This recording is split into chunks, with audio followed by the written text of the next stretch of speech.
asalaamaaleykum mbokk yi dal leen ak jàmm ci suñu xibaaru météo jëmale ko nag ci wàllu seddaay bi nga xam ne ñu ngi wéy di ko nemmeeku ci gox yu bëri ci réew mi guddi gi jàpp bërset bi tàngaay goo xam ne nag ñu ngi tàmbalee di ko nemmeeku ci biir dëkk bi rawatina boo di bëj Saalum ak diggu réew mi muy xoolee daanaka ci début tàmbalik semaine gi ba léegi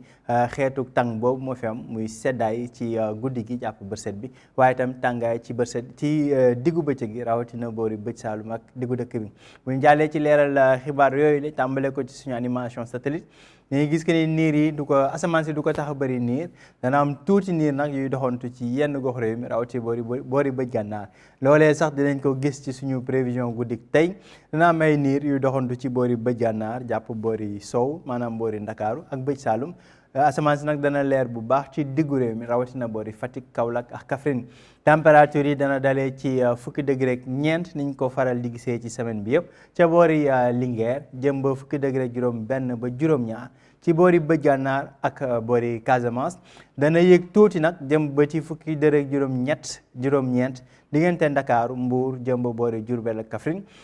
température yi gën a kawe ñu ngi koy séntu ci boori Kaolack ak boori penku maanaam boori Tambacounda ak Bakel foofee ñaar fukki degré jàpp ba ñaar fukki degré ak benn la ñuy seetlu ci gox yooyu le température yi mi ngi tàmbalee di yéeg guddi gi jàpp bërset bi waaye teewul ñi ngi wëy di nemmeeku seddaay ci gox yu bëri ci réew mi mu jàllee ba ëllëg jant bi nag moo fi gën a fës dana am tuuti niir waaye jant bi moo fi gën a fës ci réew mi température yi nag dana wéy di kawe ci diggante bëj Saalum jàpp digg réew mi fukki degré juróom ba juróom benn ci yenn goxu diggu réew mi ak jàpp boori sow waaye tamit ci boori Casamance température yi gën a kawe ñu ngi koy séntu ca boori daanaka penku réew mi jëm ci fanweeri degré ak juróom ñaar ba juróom ñett